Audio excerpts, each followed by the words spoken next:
Welcome to our second meeting on price objections. We covered quite a bit last week, but price objections are important. It's a big issue that comes up often.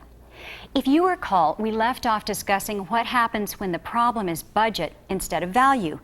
We said that it's still too early to mention financing, and we agreed the logical question to ask is, how much do you want to spend today?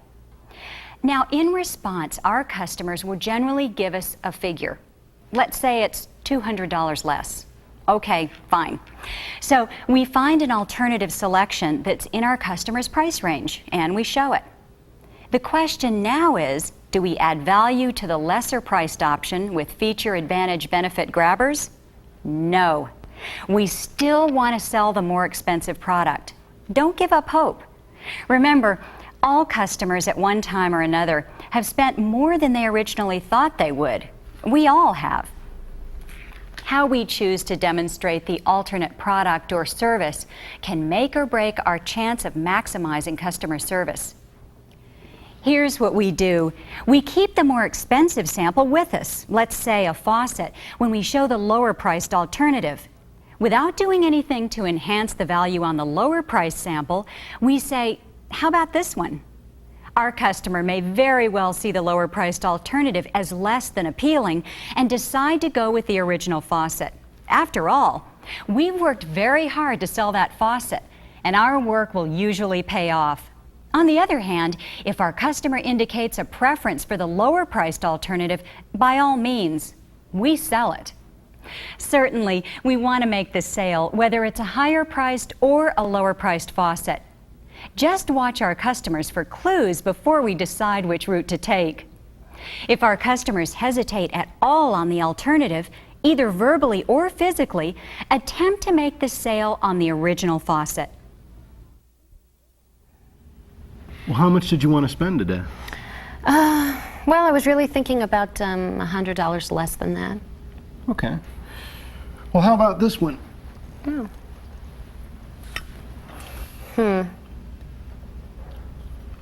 You know what, Mike, I think you were right. I think the other one is really what I was looking for. I think I better go with that one. Okay, great, Mrs. Harris.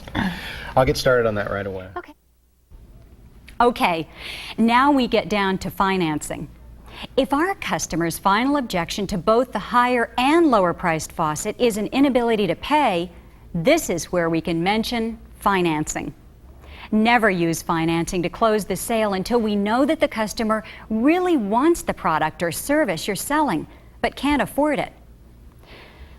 Sure, we can mention financing earlier in the demonstration, and if our customers are interested, wonderful.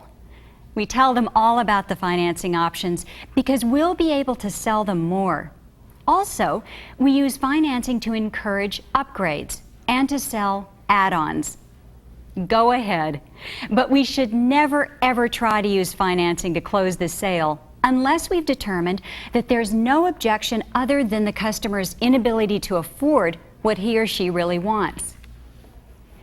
It's a complex subject, so we'll be discussing more about when and how to offer financing at another meeting.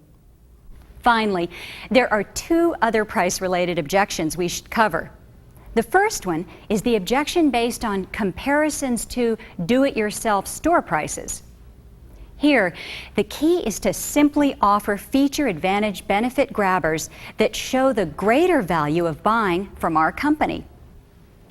For example, we'll go to their house, remove the old water heater, and then cart it away. Usually the do-it-yourself store won't. If they do offer these services, it's often with unlicensed, underlicensed, underinsured subcontractors who will use bait and switch, nickel and dime add-ons to raise the price. We're licensed and we have both liability and workman's comp insurance. Do they? Our installation is more immediate. Our water heater is a higher quality, more durable model.